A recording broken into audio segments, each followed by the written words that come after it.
Hello friends, welcome back to my channel Sharmila সবই। আজ আমি আপনাদের সামনে নিয়ে চলে এসেছি একটি ট্র্যাডিশনাল বেঙ্গলি রেসিপি, চিংড়ির পুর ভরা পটলের দোলমা। চলুন ভিডিওটি আমার সাথে স্টেপ বাই স্টেপ দেখতে থাকুন, স্কিপ না করে, তাহলে পুরো ভিডিওটি বুঝতে পারবেন আমি কিভাবে বানিয়েছি। চলুন দেখা যাক। দোলমা বানানোর জন্য দেখুন বন্ধুরা, এখানে পটলগুলোকে ভালো করে কেটে নিয়েছি। দুটো মুখ, একটা মুখ একটু বড় করে কেটে এরকম চামচের সাহায্যে ভিতর থেকে সব দানাগুলো আমি বার করে নিয়েছি। আর পটলের গাটা ছুরির সাহায্যে এইভাবে আমি চেঁচে নিয়েছি। দেখুন পটলের দানাগুলো সব বার করে নিয়েছি। এবার এই পটলের দানাগুলো আমি একটা মিহি পেস্ট বানিয়ে নেব।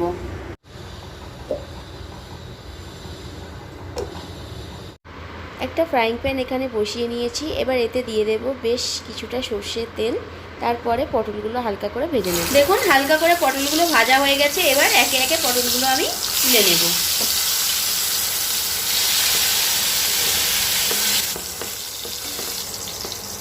এই তেলের মধ্যে এবার দিয়ে দেব অল্প একটু জিরে। এবার আমি এই তেলের মধ্যে দিয়ে দেব চিংড়ি মাছগুলো। চিংড়ি মাছগুলো আমি নুন হলুদ কিছুই মাখাইনি আগে থেকে। বড় চিংড়ি মাছ দিলে আমাকে সেই ছোট ছোট টুকরো করতেই হবে, তাই আমি এখানে ছোট সাইজের চিংড়ি মাছ ব্যবহার করেছি। আপনারা চাইলে এখানে বড় চিংড়ি মাছ ব্যবহারও করতে পারেন। এবার দিয়ে দেব দুটো মিডিয়াম সাইজের পেঁয়াজ কুচি।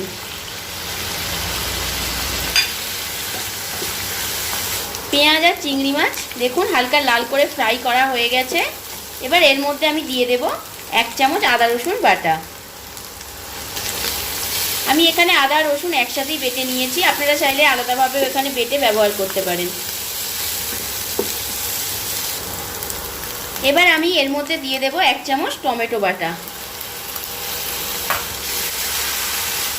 টমেটোটা ভালো করে কষিয়ে নেব যতক্ষণ না কাঁচা গন্ধটা টমেটোর চলে যাচ্ছে। টমেটোটা ভালো করে কষিয়ে নিয়েছি। এবার এর মধ্যে দিয়ে দেব পটলের দানাগুলো যে বেটে রেখেছিলাম, সেই পটলের দানা বাটাটা।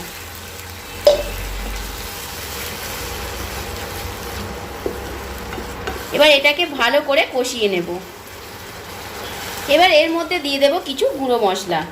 দিয়ে দিলাম পরিমাণ মতো লাল লঙ্কার গুঁড়ো, অল্প পরিমাণ দিলাম একটু হলুদের গুঁড়ো, পরিমাণ মতো নুন দিয়ে দিলাম। নুনটা আপনারা আপনাদের স্বাদ অনুসারে এখানে ব্যবহার করবেন। এবার দিয়ে দিলাম একটু গরম মশলা গুঁড়ো, অল্প করে দেব একটু জিরে গুঁড়ো, আর দিলাম ধনে গুঁড়ো। এবার সব মশলাটাকে ভালো করে কষিয়ে নেব। এবার এটাকে 5 মিনিট ঢেকে আমি ভালো করে কষিয়ে নেব। 5 মিনিট পর এবার ঢাকনাটা খুলে দেখব মশলাটা কতটা কষানো হয়েছে। দেখুন বন্ধুরা, মশলা খুব ভালো মতো কষানো হয়ে গেছে। এবার আমি এর মধ্যে দিয়ে দেব কিছু টুকরো করা কাজু আর কিশমিশ। এগুলো ভালো করে মিশিয়ে নেব। এবার আমি এই চিংড়ি মাছের পুরটাকে আরও একটু শুকনো করে নেব। দেখুন বন্ধুরা, পুরটা শুকনো শুকনো হয়ে গেছে। এবার এটাকে নামিয়ে নেব। চিংড়ি মাছের পুরটা নামিয়ে নিয়েছি ফ্রাইং প্যান থেকে। এবার এটাকে ঠান্ডা হওয়া পর্যন্ত আমি অপেক্ষা করব। ঠান্ডা হয়ে গেছে খুব ভালোভাবে। এবার এই ভেজে রাখা পটলগুলোর মধ্যে আমি এই পুরটাকে আস্তে আস্তে ঢুকিয়ে নেব।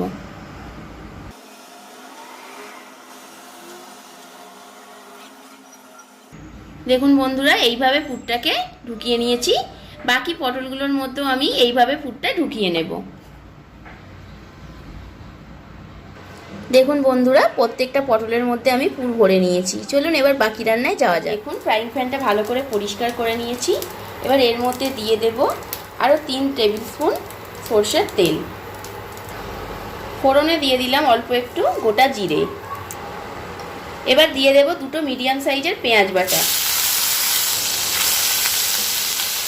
দিয়ে দিলাম আদা রসুন বাটা 1/2 চামচ। এবার আমি দিয়ে দেব এতে 2 চামচ টমেটো বাটা।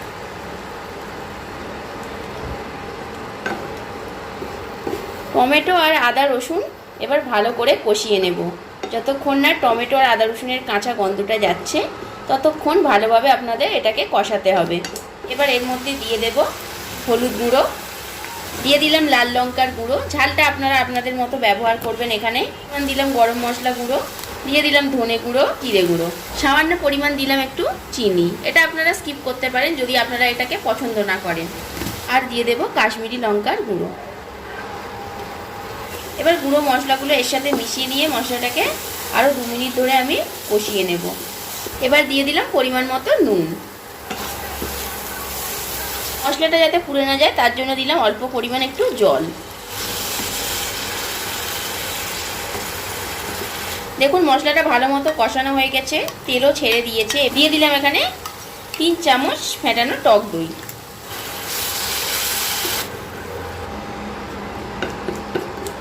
এবার আমি দিয়ে দিলাম পোস্ত আর কাজু বাদাম বাটা। এভাবে কষিয়ে নিয়েছি, ওপর থেকে তেলও ছেড়ে এসেছে খুব ভালোভাবে। এবার আমি এতে দিয়ে দেব পরিমাণ মতো গরম জল। দেখুন গ্রেভি ফুটে উঠেছে। এবার পুর ভরা পটলগুলো আমি এই গ্রেভির মধ্যে দিয়ে দেব।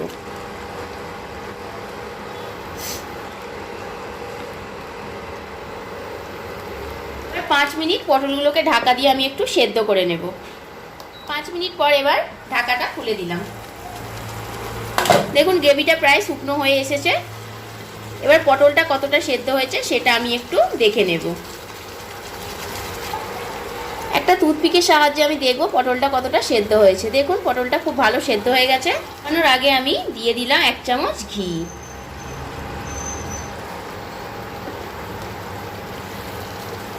পটলের দোরমা আমার রেডি হয়ে গেছে। এবার এটাকে ফ্রাইং প্যান থেকে নামিয়ে নেব। আমার বানানো রেসিপি যদি বন্ধুরা আপনাদের ভালো লেগে থাকে তাহলে অবশ্যই একটা লাইক, কমেন্ট অ্যান্ড শেয়ার করবেন। আর যারা আমার চ্যানেলটিকে এখনও পর্যন্ত সাবস্ক্রাইব করেননি তারা চ্যানেলটিকে সাবস্ক্রাইব করে দেবেন আর পাশে থাকা বেল আইকনটি প্রেস করে দেবেন, যাতে আমার নতুন নতুন ভিডিওর আপডেট আপনাদের কাছে তাড়াতাড়ি পৌঁছে যায়।